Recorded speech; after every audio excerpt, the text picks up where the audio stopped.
Ahead on Red and Blue, President Trump protests impeachment, calling it invalid and an open war on American democracy.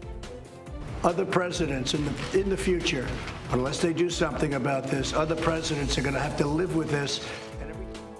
The House is set to vote on the articles against the president Wednesday. We will take a look at what else Congress has to get done this week. Plus, 7 Democrats hoping to run against President Trump next year will debate in California this week how candidates are campaigning in the state and how they are preparing for their final debate of 2019. Hi, everyone. I'm Tanya Rivero. This week, President Trump is expected to become the 3rd U.S. president to be impeached. The House Rules Committee spent Tuesday setting the parameters for what will be a historic debate. A full floor vote on impeachment is expected Wednesday. Lawmakers are expected to approve 2 articles of impeachment. As a reminder, President Trump has been charged with abuse of power and obstruction of Congress.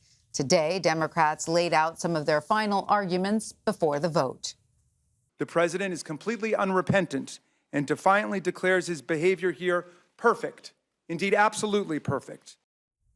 Earlier, President Trump doubled down on just that. He told reporters he takes 0 responsibility for his pending impeachment.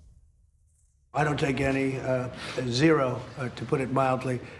They took a perfect phone call that I had with the president of Ukraine, an absolutely perfect call. You know it, they all know it. Nothing was said wrong in that call. To impeach the president of the United States for that is a disgrace, and it's a mark in our country. He then went one step further. In a letter to House Speaker Nancy Pelosi, President Trump called on Democrats to, quote, cease this impeachment fantasy. Tomorrow's vote is expected to launch a Senate trial in January. What that will look like remains unclear. Senate Majority Leader Mitch McConnell has rejected Democrats' requests for new witnesses to appear.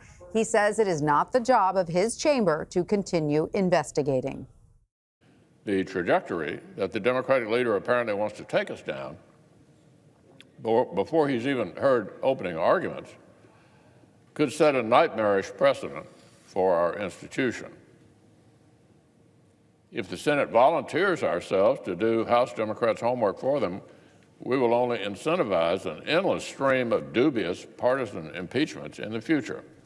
Democrats have asked to hear from senior Trump officials who did not testify in the House inquiry. That includes acting White House Chief of Staff Mick Mulvaney and former National Security Advisor John Bolton.